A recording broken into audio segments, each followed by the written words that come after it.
제7장. 내 아들아, 내 말을 지키며 내 계명을 간직하라. 내 계명을 지켜 살며 내 법을 내 눈동자처럼 지키라. 이것을 내 손가락에 매며 이것을 내 마음판에 새기라. 지혜에게 너는 내 누이라 하며 명철에게 너는 내 친족이라 하라. 그리하면 이것이 너를 지켜서 음녀에게 말로 호리는 이방 여인에게 빠지지 않게 하리라. 내가 내 집 들창으로 살창으로 내다보다가 어리석은 자 중에 젊은이 가운데에 한 지혜 없는 자를 보았노라. 그가 거리를 지나 음녀의 골목 모퉁이로 가까이 하여 그의 집 쪽으로 가는데 저물 때, 황혼 때, 깊은 밤 흑암 중이라. 그때 기생의 옷을 입은 간교한 여인이 그를 맞으니 이 여인은 떠들며 완악하며 그의 발이 집에 머물지 아니하여 어떤 때에는 거리, 어떤 때에는 광장, 또 모퉁이마다 서서 사람을 기다리는 자라.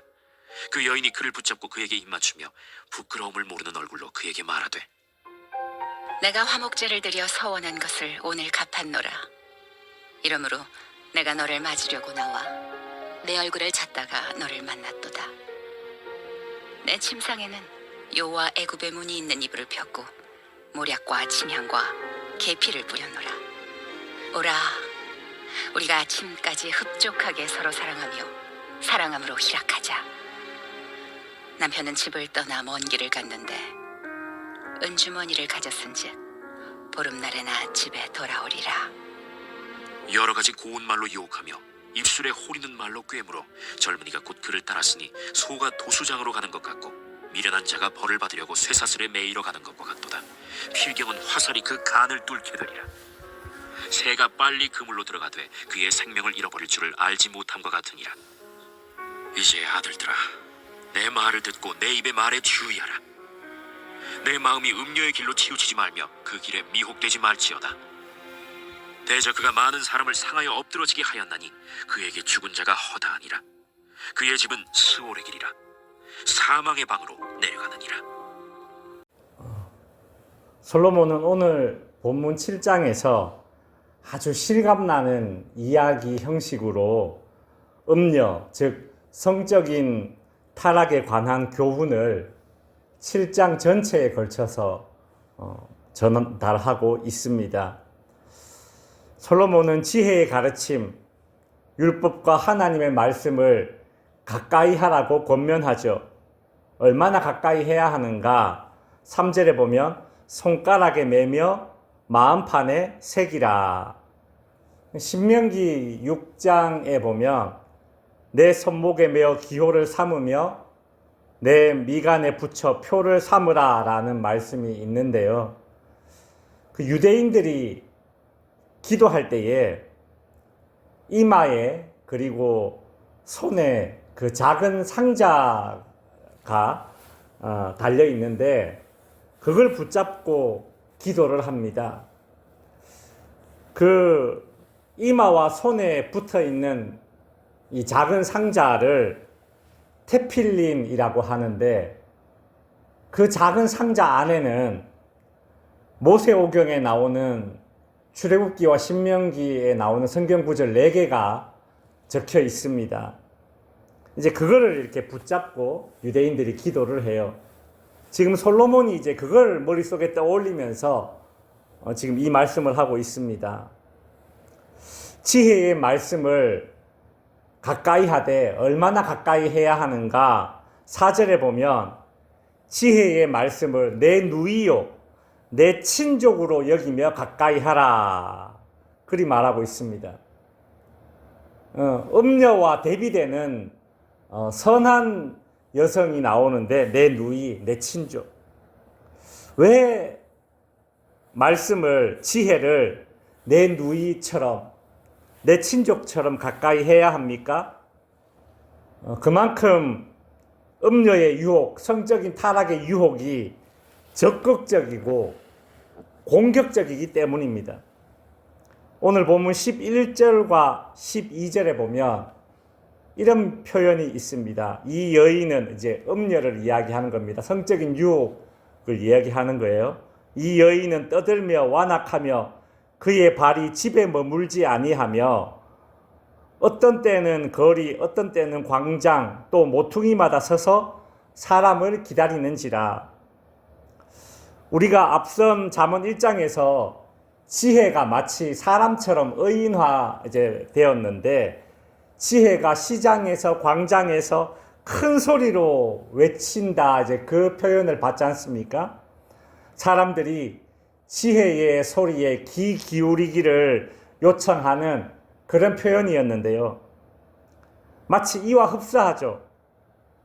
지혜가 광장에서 시장에서 큰 소리로 적극적으로 그렇게 외치듯이 음료 또한 성적인 유혹 또한 매우 적극적입니다. 길거리에 서서 광장에서 막 사람을 적극적으로 유혹하는 거예요. 음료의 유혹이 이처럼 적극적이니까 지혜를 소극적으로 가까이 해서는 안 됩니다. 적극적으로 가까이 하라는 것입니다. 요셉이 보디발의 아내의 유혹에 어떻게 대응했습니까? 그 여인과 한 자리에 있는 것부터 피했고, 급하면 옷을 버리고 도망칠 정도로 적극적으로 대응했던 것을 우리는 알고 있습니다. 음녀의 유혹, 성적인 타락의 유혹은 애매모호하게 혹은 소극적으로 대응해서는 안 된다는 것이죠. 앞선 6장에서 음녀가 말로 호린다, 이제 그런 표현을 했었는데요. 오늘 7장에서는 어떤 한 미련한 젊은이에게 음녀가 어떤 말로 호리는지 그 구체적으로 소개되고 있죠. 몇 가지를 요약해보면, 첫째로 음녀는 성적인 타락이 마치 죄가 되지 않는 것처럼 깨끗한 것인 양 그렇게 왜곡된 말을 합니다. 14절에 보면 내가 화목제를 드려 서원한 것을 오늘 갚았노라. 이게 무슨 말이냐면 자신이 마치 하나님과 대단한 친교를 누리고 있는 것처럼 그런 식으로 이야기하면서 나 정결해, 그러니까 오늘 나와 즐기자, 그런 식으로 말한다는 거죠.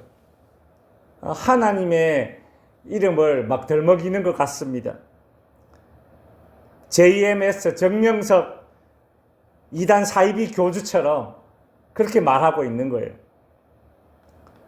둘째로 이 음녀는 성적인 타락이 마치 특별한 것인 양, 무슨 운명인 것인 양 그렇게 왜곡시킵니다. 15절에 보면 음녀가 이 미련한 젊은이에게 이렇게 말해요. 내가 너를 맞으려고 찾다가 결국 너를 만났도다. 우리 만남은 우연이 아니야, 운명이야. 막 이런 식으로 표현을 한다라는 거죠. 세 번째로 이 음녀는 성적인 타락이 불륜이 아니라 사랑이라고 왜곡시켜 말합니다. 18절에 보면 오라 우리가 아침까지 흡족하게 서로 사랑하며 사랑함으로 희락하자. 여러분, 이 짧은 한마디에 음녀는 사랑이라는 단어를 2번이나 사용하고 있습니다.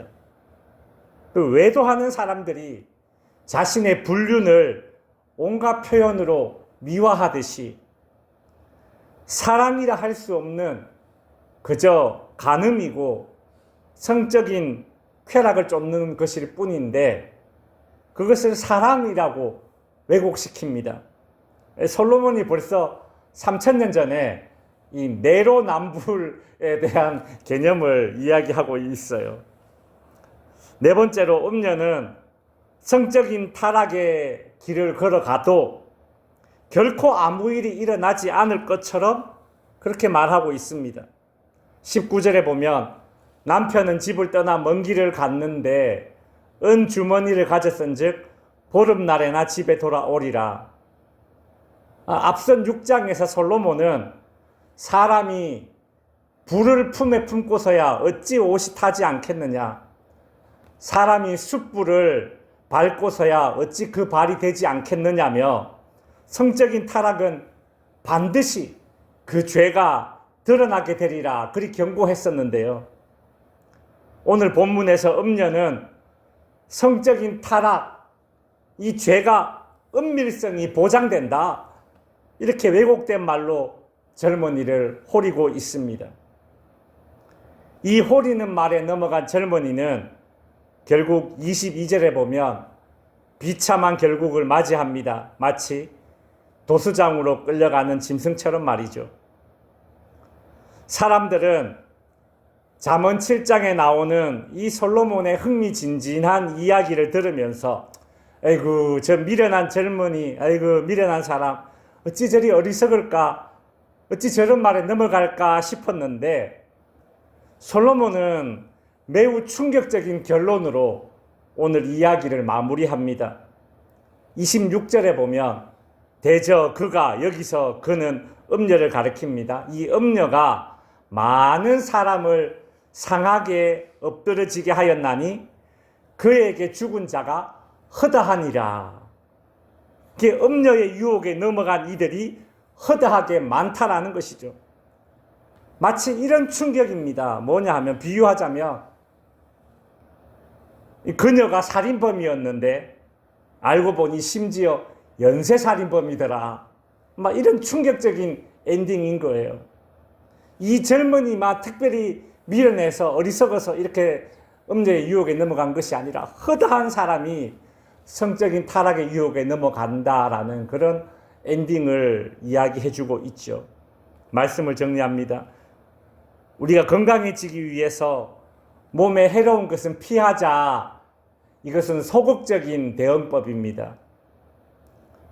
건강해지기 위해서 몸에 좋은 것을 찾아 먹고 운동을 하는 그런 적극적인 수준이 되어야 하듯이 죄의 유혹이 이처럼 적극적인데 소극적인 대응으로서는 결코 맞서 싸워 이길 수 없을 것입니다.